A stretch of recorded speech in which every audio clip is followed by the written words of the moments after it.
Hey everyone, you are listening to the Divergent Conversations podcast. We are two neurodivergent mental health professionals in a neurotypical world. I'm Patrick Casale.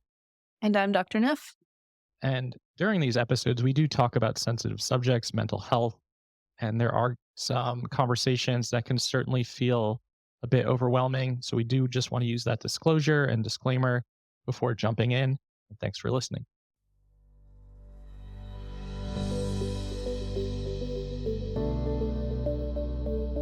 Hey everyone, welcome back to Divergent Conversations. We are in 2025. You just listened to our episode where we did reflections from 2024, which is about 10 days before meeting each other in person at my retreat in Belize. So we are still doing the podcast because we're here. We decided we would do one wrap-up podcast because ending well matters. Context, parentheses, sarcasm. Yeah, that's sarcasm. Yeah, so where are we going to start here? I mean, what was it like for you to so piggybacking on some of your goals from last year, following into this year and saying like, hey, I would like to get out of my house more.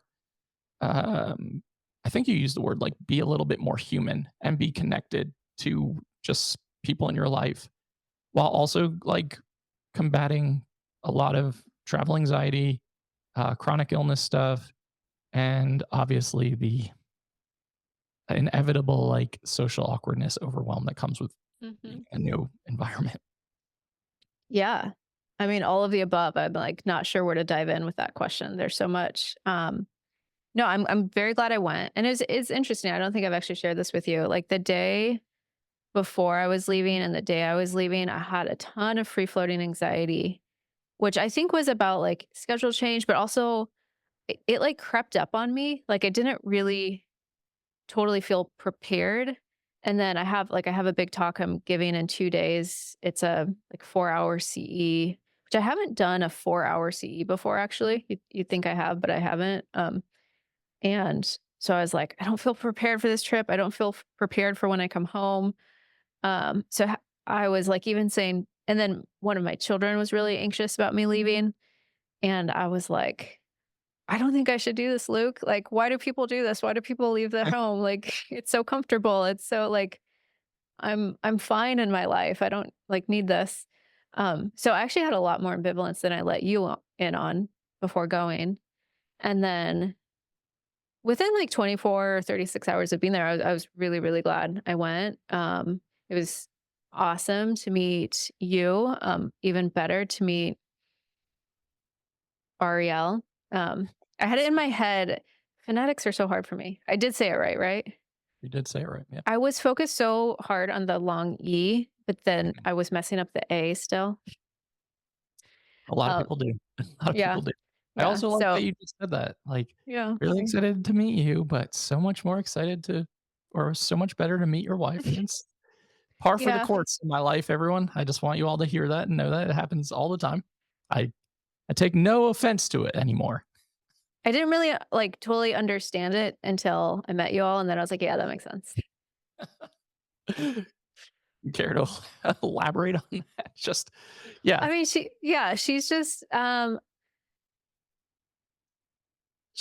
I like you too. I'm kind of giving you a hard time and I like know, playing I know. into it. But no, like I love how she says it, how it is. And there's just a lot of like generative life in Yeah, her. for sure.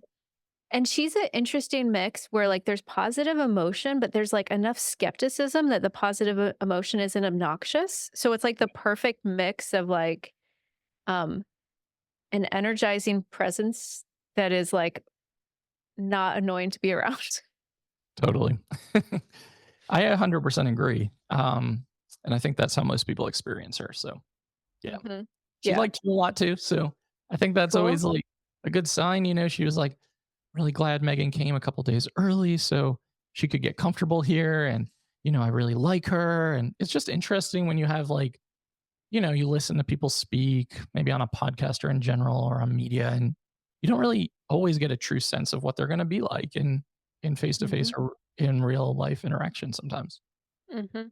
Right, right. Yeah, which is why you and I were kinda like, "What'll it be like to me?" And I don't know what it was like for you, but, like, okay, in the airport when we met, I definitely remember, like, at first I made eye contact, and then I noticed you were not making eye contact, so I stopped making eye contact and, like, intentionally looked away, and I was like, "Oh, yeah, we're, like, now navigating, like, how our bodies work in space, how eye contact works."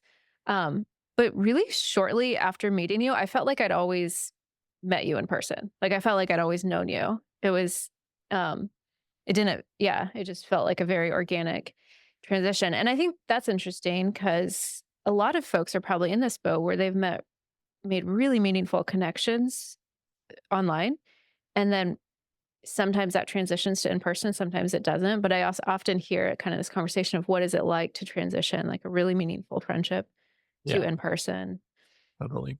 Yeah, I get that for sure. I've had so many like online connections and friendships build over the last couple years, and then you meet that person, and there's so much like pressure and like what's the outcome going to be? Are we actually going to get along? Are we going to like enjoy each other's company? It can be really challenging, but I felt, yeah, it felt really natural. We also like talked a lot about this beforehand and like, okay, when we meet, do we like hug? Do we handshake? Do we fist bump? Do we like make eye contact? What do we do?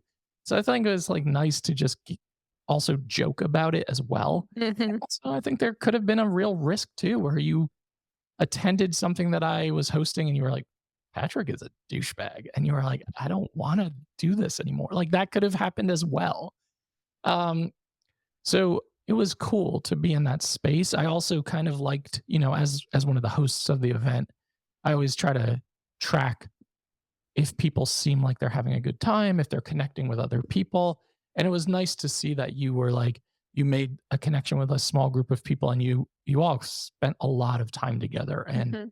I thought that was Yeah. pretty cool. And I tend to see that happen at these events where, everyone wants to naturally have some like inclusion in the big group of people, but that can also become so overwhelming so quickly where it's like, Mhm. how do you really talk to all 26 people and Mhm. form like meaningful connections? The likelihood of that happening is pretty slim. So Mhm. it feels nice to see when like you see people really connecting and laughing and having experiences and like having really cool conversations. I appreciate that you deep dove the tarot that I was doing with Cherish, which I was not relating to, and then you came and put like a more psychodynamic depth perspective into the mix. And I was like, oh yeah, that all makes a lot of sense. Yeah. So That's what I'm here for. it was cool to see you really step out of your comfort zone too, because I know we did some stuff in that retreat in Belize where I think a lot of this stuff was out of a lot of people's comfort zones. Like even the last night where we did that like indigenous Mayan shaman ceremony, a lot of people were Mhm. definitely uncomfortable, including myself, including Mhm. everyone having to wear white, which was fascinating to Mhm. experience. The wearing white was the most uncomfortable part of it for me. The rest of it I thought was really beautiful, and it's actually interesting. Like that was part of my reflection on the week was like, oh wow, yeah. I mean, I've talked a lot on this podcast about how my life has gotten small, um, and realizing it also felt like I kind of reconnected with parts of myself that I haven't connected with since before 2020, which is also like before discovering I'm autistic. Like I have a very playful side of me, like, and even a prankster side of me, which at some point maybe I'll tell you some of the pranks we were up to. And that, like, when I connected with, we have a nickname for, we started calling ourselves home base. Like when you play tag and you have like, home base where you're safe. So me and the two folks I connected with, home base. Um, I lost my train of thought. But one thing I realized is like there's still that very playful kind of I call it like the 12-year-old boy part of me. Like and it was fun to get to reconnect with that part of me. But then there's another part of me that you don't see on this podcast much, but that is like deeply spiritual and has an active shamanic journey and practice. And so that like the sound healing and the those rituals were actually really I was probably more in my comfort zone than you were. But you're right, that's a part of me that also like that doesn't show up a lot in I kind of intentionally don't talk about it a lot in my professional work, but yeah, we haven't talked about it a lot on the podcast. Yeah. Yeah, that's a good point. Both good points. I noticed that I was thinking, and I think a couple other people were like, "Man, I'm really surprised at how funny Megan is and how sarcastic." And I thought, like, I agree, and that was cool to see because we spend a lot of time together virtually and through text at times, but like there's a lot of time where you or I are both very stressed about whatever is Hmm. happening in our lives or our businesses or feedback that we're receiving or anything that feels like a lot of white noise in a way. Hmm. Um, and it was just cool to kind of see you feel like you're making jokes, you're like inserting little comments here and there. And I thought it was very funny to like experience you that way. I will say, like, I think I talked to you about this before. Like, I'm really trying to embrace more spirituality in my life. I don't really love the term spirituality, and I don't really love the term like anything that feels like quote unquote woo. Hmm. I need to find a better terminology for it because it just doesn't land for me. I actually really appreciated the ceremony that we did on the beach. The thing I was the most uncomfortable with was one of the people who had to like quote unquote cleanse people with the leaves that they gave us. I didn't want to like smack people too hard with them in the face. And I was watching like Gabrielle like just like hitting people pretty hard with them. And I was like, am I supposed to be doing this? I don't know. I feel so uncomfortable. I also don't want to be the center of attention in those situations, like put on the spot. So Hmm. um, that was a challenge for me. I also I could think, tell. I could tell. yeah, it just was like, can I get this over with? Am I really doing this Yeah. 9 times? No.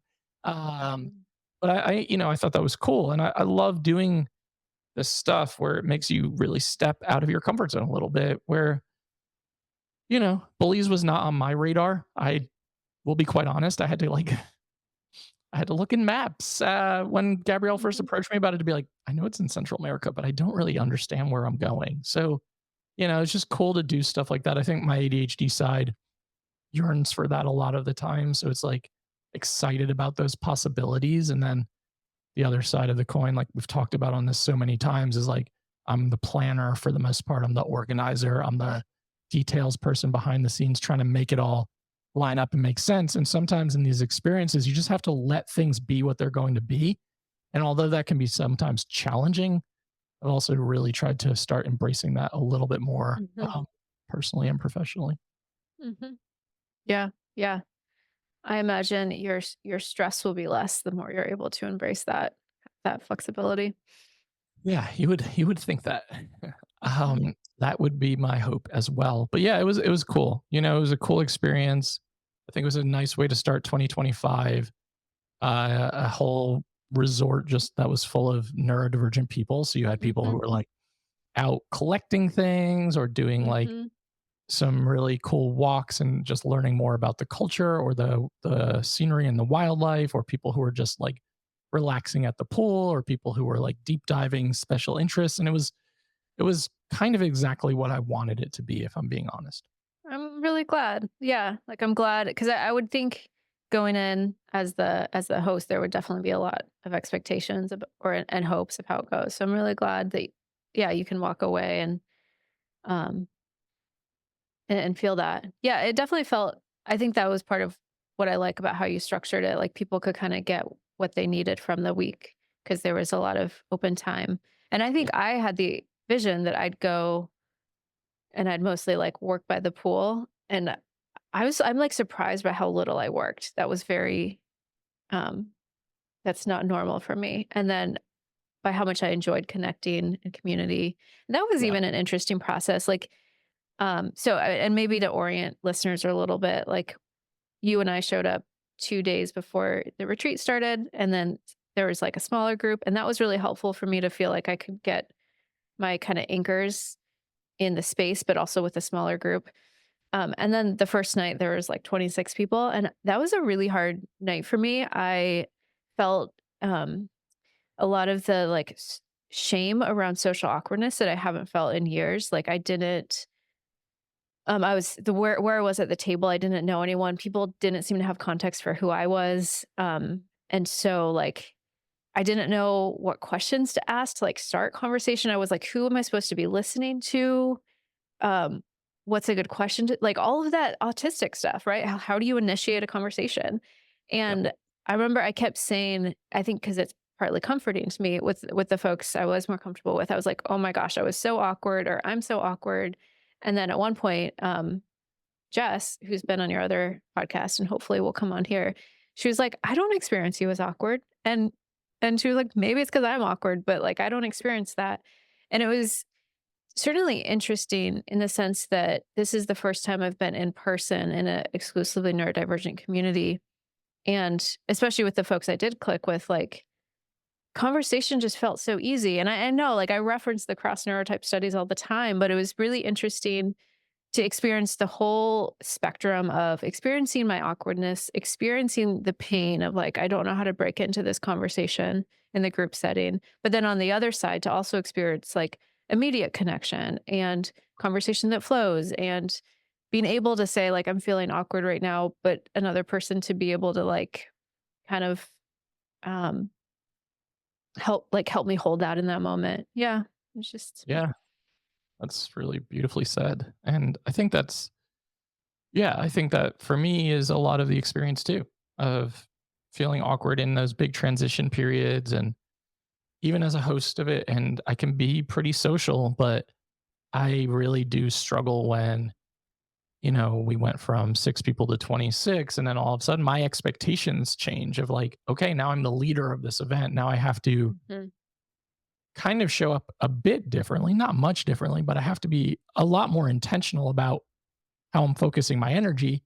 And then if you are in conversations where you don't really want to be a part of them at the moment, can be really challenging. And I liked your suggestion and several other people's suggestions about like having maybe some like color coded, like sensory specific bracelets or like Mhm. overstimulation types of bracelets of like, hey, if I'm wearing this color or I'm showing or I'm sitting in this section, it's because I really need like some quiet time and I really need to decompress and chill and regulate because I need that quite often. And that happens to me a lot. So I think I removed myself from dinner one night like pretty early Mhm. and I was just like, I've got to go.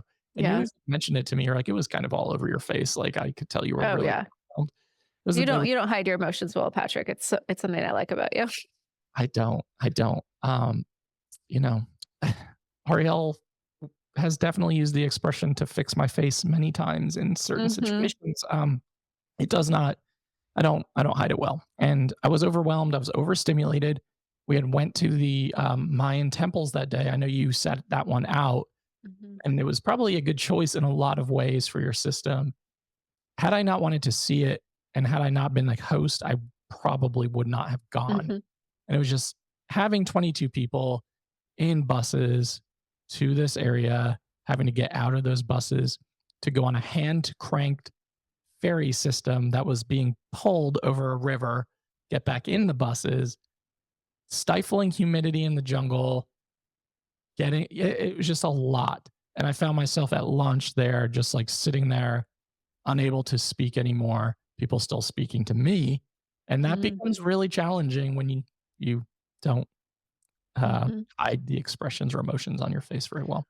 Well, or maybe it doesn't in the context of neurodiverse community, right? Like maybe it's okay that you don't hide those emotions. Maybe it's okay people know you're sensory overwhelmed, even if you are the host. Like I Yeah. think that's when we think about so I love the way Nick Walker talks about neuroqueering and like, there's all kinds of things we can neuroqueer. We can, neuroqueer our communities, we can neuroqueer our ethics, where we're taking kind of a radical new lens to things. But I would think like neuroqueering community, even in the context of this idea of I'm a host and I'm supposed to be on, like Yeah. maybe you're not. Like maybe it's okay when like actually this happened to me a month or two ago in the Learning Nook, and it was actually a really healing experience. So I host monthly parent calls, and I think it was during the time where you and I switched our podcast recording, and it's typically like we record my podcast and then I have some community event.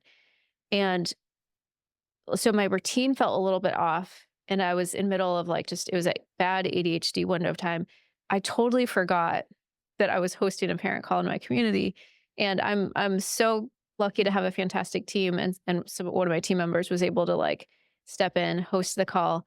But this moment of like, shit, I dropped the ball in my community. I didn't show up for them. I didn't open the call. I felt so terrible. And then the feedback I got from my community was like, first of all, just so gracious, but also kind of like, it's actually kind of nice to see ADHD mistakes happen and it be okay. Yeah, And I think that absolutely. is part of the healing that can come when we're in neurodiverse community with ADHDers, autistic, AuDHDers, is when we can show up in our imperfection, in our overwhelm, and for it to be okay. Absolutely. I 100% agree. It can be hard to remember that in the moment sometimes, I think, for myself, especially when I'm like at the point of shutdown where I'm like, but I did realize, that day brought about a duality in a way because in that moment at lunch, complete shutdown, feeling a little guilty for shutting down, but just literally just like vacantly staring ahead, like I so hot and overstimulated and uncomfortable that if I could walk from where we are back to the lodge, I would do that right now. Or if I could call an Uber, I would leave. But those were not options. So I was just like, okay, how do I just get through the next hour? But then that was the reason that night where like I just removed myself from dinner because I was like, if I continue to sit here feeling the way that I'm feeling, I my sleep is going to suck.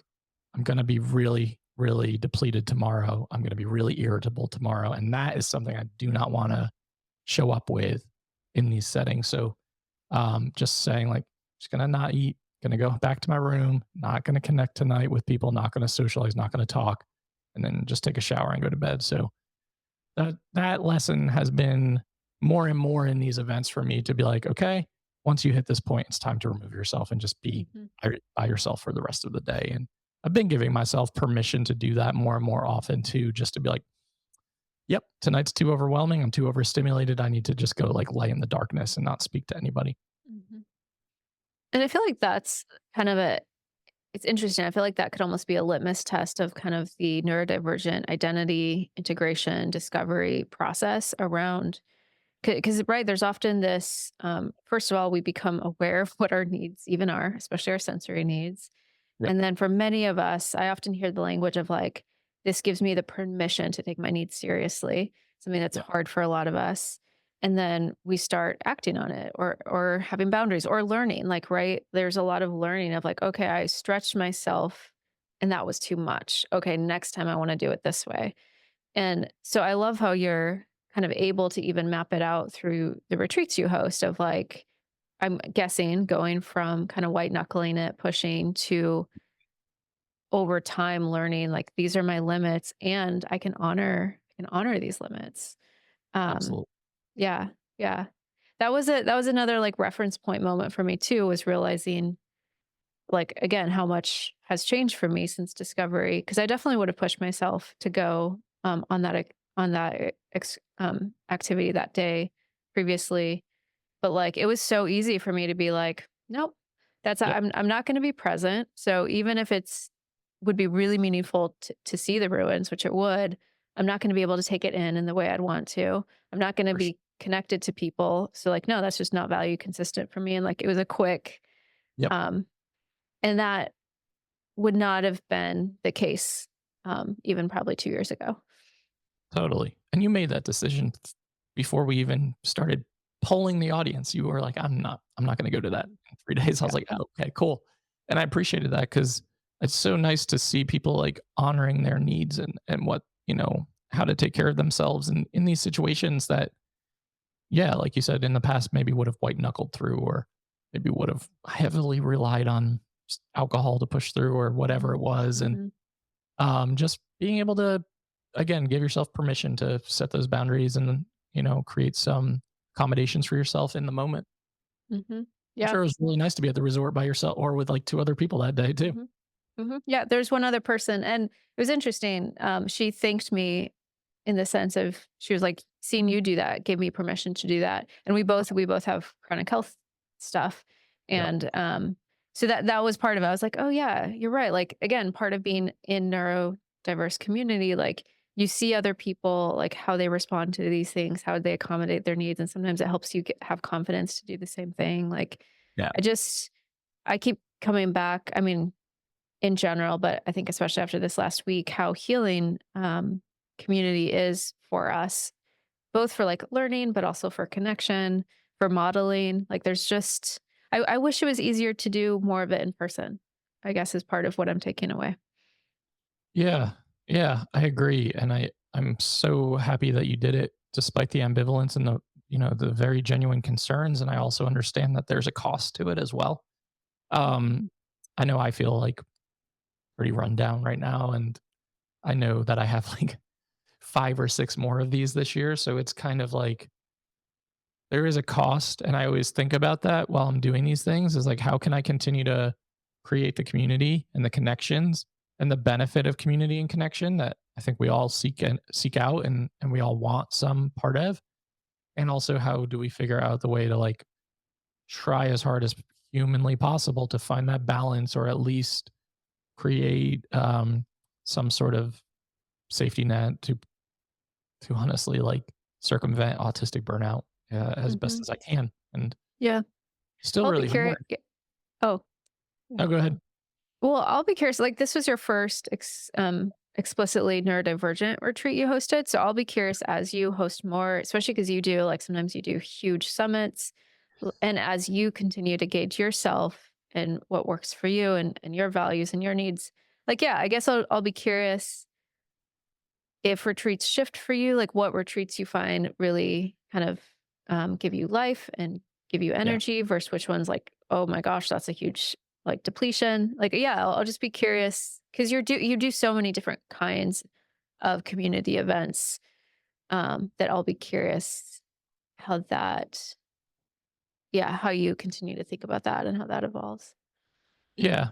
I'm curious about it too. I think that I'm finding that I feel less depleted after this experience than I have in the past.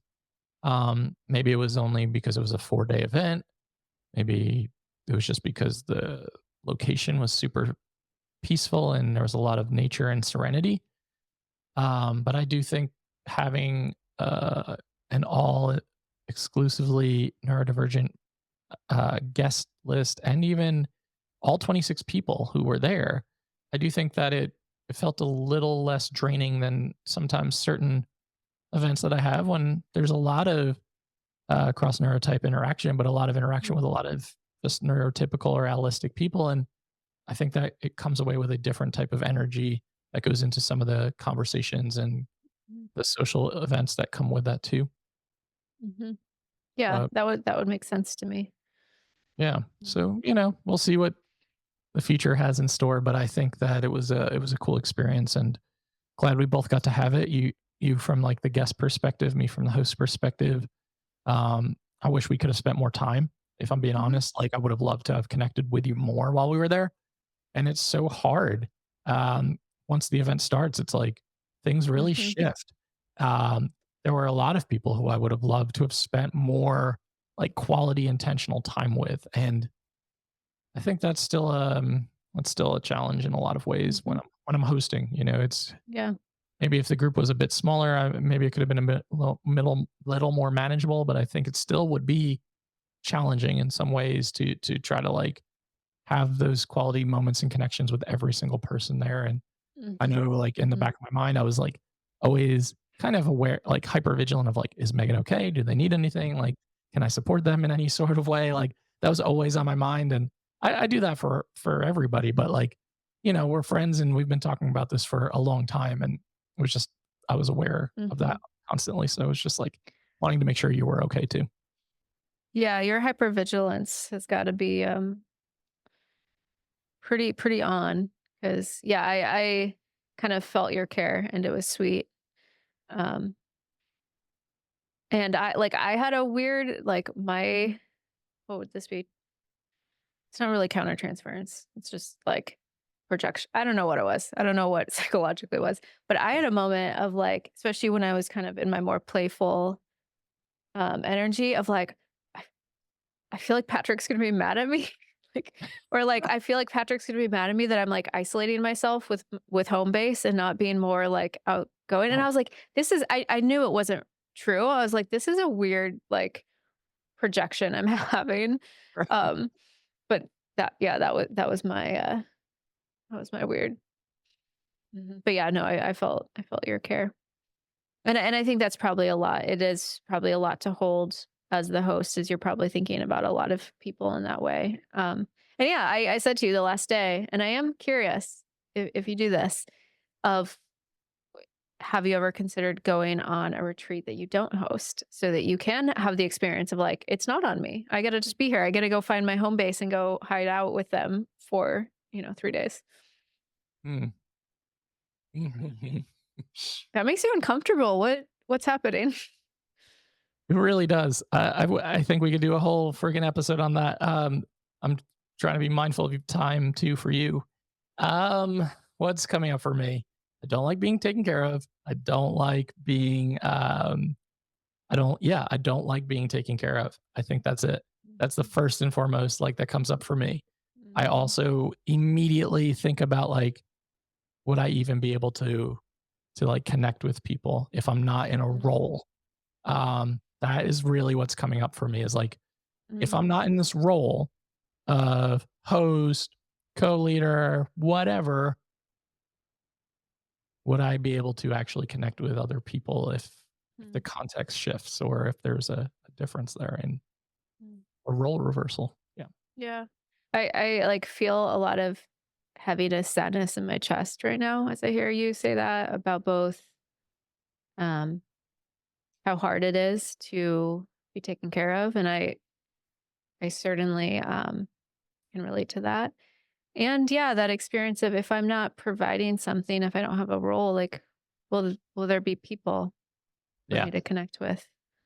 I think you got a Yeah. glimpse of that when we were doing like the tarot at the end when we were kind of talking about the two paths that I was contemplating and like you were mentioning, oh, you're really great at creating community and connection. And we were talking dual relationship of friends who are coming on Mhm. events who are paying a lot of money to come on events consistently. And I think that's what comes up for me is like a lot of that stuff is what was coming up then is Mm. what was coming up to that question of like, yeah, could I really like participate and could I connect in a way where like there's no pressure, there's no like Mhm. expectation, you're just existing? I don't know. Mhm. It's vulnerable. It's a lot of pressure because it's like, will my humanity be accepted by this other person and Mhm. wanted? Yeah, totally. Mhm. Yeah, so for those of you who have come on events, the vulnerability is real when it's about, like, showing up with a group of people who you don't know or vaguely know, or maybe you just know 1 or 2 people a little bit. It's a lot of vulnerability in putting ourselves in these types of situations, and for me, I think that's, certainly a struggle area. I'm so used to being, like, a doer and Mhm. a helper, and like, I don't really know any other way to be, so it's really weird to think about just doing that, and I think it's a Mhm. good suggestion as well, so, Mhm. yeah. If for nothing else, like it'd be really interesting as like a exposure slash exercise, like of just to like observe yourself Yeah, of I bet it would be so painful, but like like what is happening for me when I'm in a group. I don't have a role. I haven't earned my currency, right? I talk a lot about how like this like fixation of I need to earn my currency for the space I occupy. And if I haven't done that, I'm like frantically figuring out how to do that so that I like, you know, the breath I take up, that yeah, I'm earning it. totally. Um, but yeah, that doesn't sound like that would be a pleasant experience for you. That sounds It does not. Um, it sounds but I painful. it Yeah. too, like, so much of my life is in those roles, so I do think it would be interesting to see how that would be experienced and what I could tolerate and what would feel comfortable. Mhm. Um, and yeah, I think it always goes back to that deep seated, like, if I'm not being useful, am I likable? Or will people Mm, connect? Is there a connection there? mhm, mhm, So that's, deep mhm, seated stuff that I've been working on my entire life. So mhm. yeah. Yeah. Yeah. No, I very much feel that. And I think that's some of what was coming up for me the first night.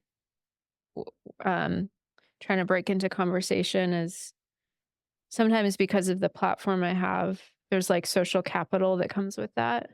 Right. And then it was like, without people having context for me, it felt like this really vulnerable, like, right, I don't know how to start conversation. I don't know what to talk about. I don't like, um, and all of the old stuff, all of the old beliefs, the old narratives of like, I'm just this awkward, boring person. Like that's a very old belief for me. Yeah. And it is interesting how like close to the surface those narratives can still be. Um, Totally. and all the defenses we have around it, right? Like, so whether the defense is like a role and being very helpful to others, or whether it's um, yeah, like, I don't like admitting this because of how I feel about hierarchy, but, like, I'm sure the fact that I do have social capital through having a platform, whatnot, like, that I think does gives me, like, some social confidence in a way, because maybe because I know perhaps I can be useful to someone with it. I don't know, but, like, I do know it's there in the sense that it kind of buffers some of that insecurity in a way that, like, even saying that feels a little bit gross to me. Yeah. I mean, I think that makes a lot of sense because it's almost like something to fall back on, right? Like Mhm. take away the focus of, okay, well, I have these resources or I can support or offer these suggestions. And it really does allow to like, oof, now I no longer have to kind of talk about my Mhm. experience. It's more about how can I be useful to you? And Mhm. obviously through building this stuff, I've proven that it's useful to a general, like a wide audience. So I think that makes a lot of sense as like almost a safety net or a defense mechanism too in those Mhm. settings. Yeah, I mean, I think so much for both of us. I feel like so much of it is about like earning our keep. Like, how do I earn my keep to get to be here? Totally. Absolutely. Yeah, Mhm. could not say it better myself. We'll continue working on that. Um, I mean, I didn't feel it with you there, but I did have that build up moment, of like, oh shit, Megan is coming. What if she thinks I'm an idiot? Like, what if she, it's Well, like, we already know that your IQ is 25 points that doesn't mean above that me. So, like, you know, even if I believe that, it's just wrong. and what if she's like, The facts don't support it. I watched him talk and like, he doesn't even know what he's talking about, or like, it's terrible. Those thoughts definitely Mm, went through my head. And I was like, damn, I am super intimidated that Megan mhm. is coming. And then I was like, Oh, I invited her to come. Like, what is this? And, like yeah. insecurity about, Yeah. That is, yeah. I think I sometimes forget that. Because I remember also like when you let me read your book proposal. I remember you saying like, I'm gonna like your feedback will be hard, kind of like be gentle. I like your feedback means a lot to me. So that yeah, that makes I'm like sad that my presence had that impact, but I also like I guess that makes sense. It was also very short lived. I mean, Mhm. build up was more long term than like the actual experience of it. Um, Mhm. and that's why I think like sometimes meeting each other in person can break down some of that, like not barrier, but elicit more vulnerability and authentic connection Mhm. too, where it was like, oh yeah, Megan is a human who's like Yeah. nervous about coming on this event and is putting her trust in you to be there. And like that Mhm. felt okay to me. So it was very short lived, but in the moment, but yeah, it was a bit Mhm. daunting. Um, and I think, feedback is also sometimes challenging and hard to hear. Mhm. And hard, but it's necessary for growth. So, um, It interesting it dynamics. also reminds me of like this idea that there's a lot of like cognitive reframing that is sometimes not very helpful for our brains, but like there's some cognitive reframing out there that like has been very helpful for my brain. Um One of it being like people aren't thinking about me as much as I am, right? So like you were thinking about how I'd perceive like your talks or not. And I'm thinking about like, will I find people I connect with if I'm really like socially awkward? Like, what will Patrick think about that? Like, we're all so much No. more worried about um, ourselves in general than thinking about other people. And that's been one of those things of like, no one's as worried about this as you are. Like, that's one of those reframes that does help Totally. my anxiety brain. Super true. That is so true. Um, yeah, that's a really valid point. I will say this, like one moment of genuine joy for me was watching like you, Cherish, Jess, who you were calling your home base, and then there were one or two other people popping in and out of that while y'all were like down on that like bungee platform outside of the pool where Mhm. it was kind of like a secret spot over there. Mhm. And it was just cool to watch y'all like really enjoying your bubble and experiences that you were having. The conversations I could tell were like really deep and meaningful. And I scan a lot of the time hoping that that stuff is happening. And it just was cool to see you a part of one of those experiences where I was like, Mhm. it really looks like Megan is like genuinely enjoying herself in this moment with these people and like oblivious to everything else around y'all, which was is great because then it's like truly just feeling kind of regulated and connected. Yeah.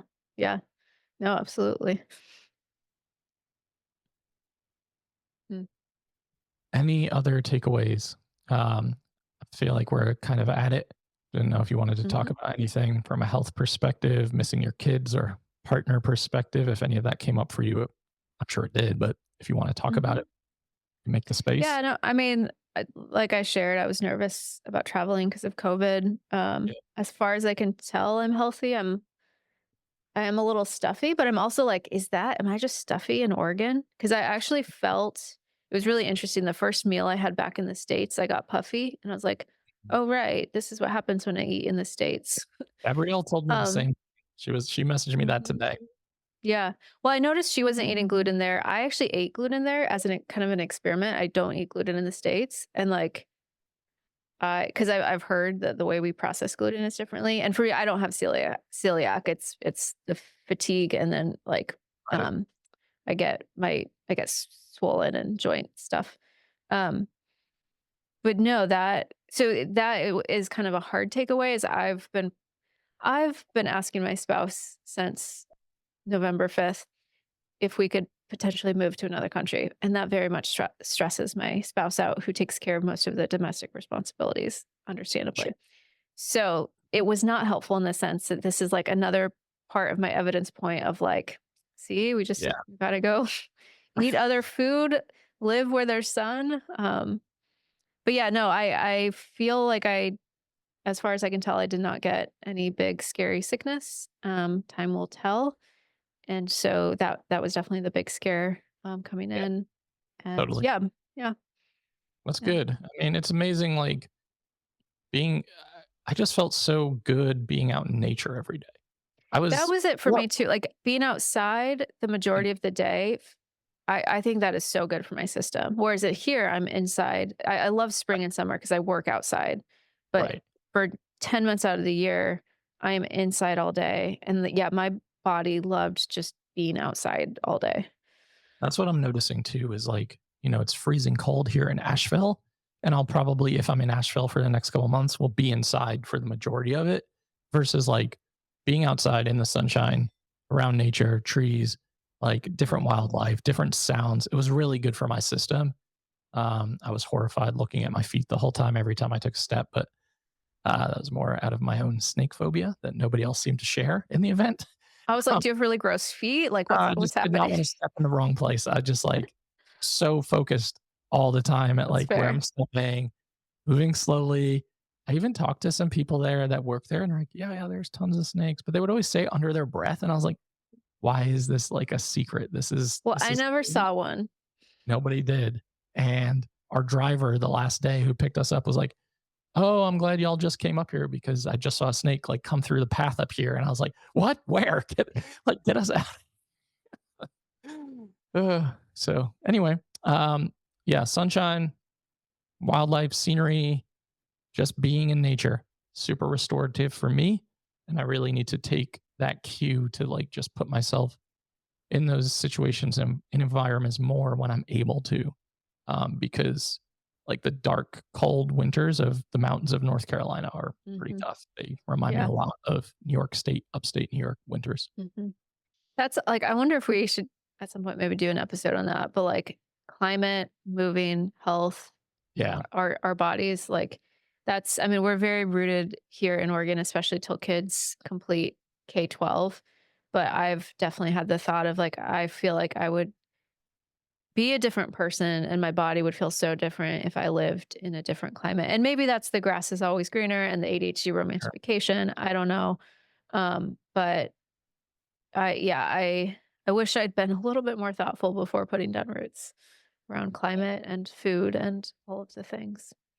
Oh, totally. It's a good moment for reflection and introspection, and it's a good comparison data point too. So Mhm. Yeah. I agree. We've Well, like we've diverged. I don't know what we'll call this conversation because it's had some like light chit chatty moments and it's had some like depth that I think like some pain points that I think will probably resonate with yeah, some of our listeners who are also navigating relationship and community. for Um, sure. For sure. yeah.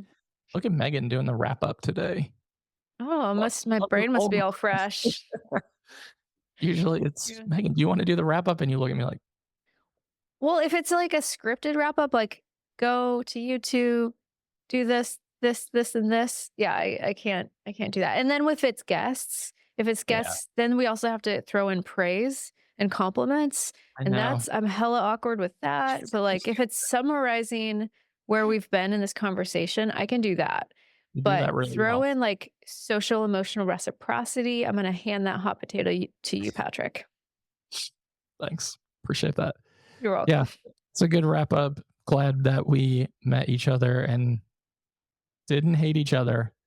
It's great. We had people tell us at the event, like, you better not stop doing the podcast if you don't like each other. Like, we still expect the podcast to come out. Um, but anyway, I'm glad that didn't happen. Hmm. Glad that we're back home safe and had that experience together. And Yeah. And I now, guess oh, oh, I'm interrupting. I that's was just okay. gonna say, like, I do think we're taking a pause from recording new episodes for a while, and we're gonna re-release some old ones. And I think we've both talked about feeling like this podcast has been like flying by the seat of our pants, and we want to be a little bit more intentional with it. So I do think it might be a while till we release something new, and we Yeah. want to be thoughtful about what collections we're doing in 2025. And Yep. maybe we'll try and model taking more pauses and breaks and be less male dominant in the podcast world. Yep. Um, That's yeah. exactly what I was just about to say. Oh, So, well, I beat you to it. in my mind, I think we're going to re-release 10 episodes. Maybe if we get to the place where those are coming up and we're like, we don't have any more energy, we don't have any energy, we might release more episodes, re-release them. But yeah, more intentionality behind collections and sponsorships and partnerships and all the things, just to make this work for us in terms of what we need it to be as well. Mhm. Yeah, absolutely. Well, Okay, now we you can do the goodbye thing. see y'all in like 10 weeks. Just know that these episodes coming out are all thematic, and we selected ones that we think are really, really good. Hope that you catch things that maybe you missed the first time around, or maybe you didn't listen to the first time around. Or like so people can catch up, like That's releasing true. a podcast a week. Like, It's true. I mean, I know some people do listen to it that much, but like maybe it'll give people a breather to like catch up. Agreed. I don't even know where 10 weeks from Friday takes us, though. I think if I'm doing the math right, almost March, April, April. Oh, mid Autism April. Awareness Month.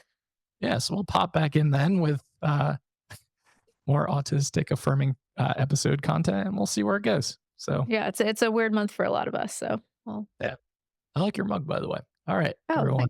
thanks. Episodes on Fridays, all major platforms, YouTube, you know, all the things. Like, download, subscribe, share. Goodbye.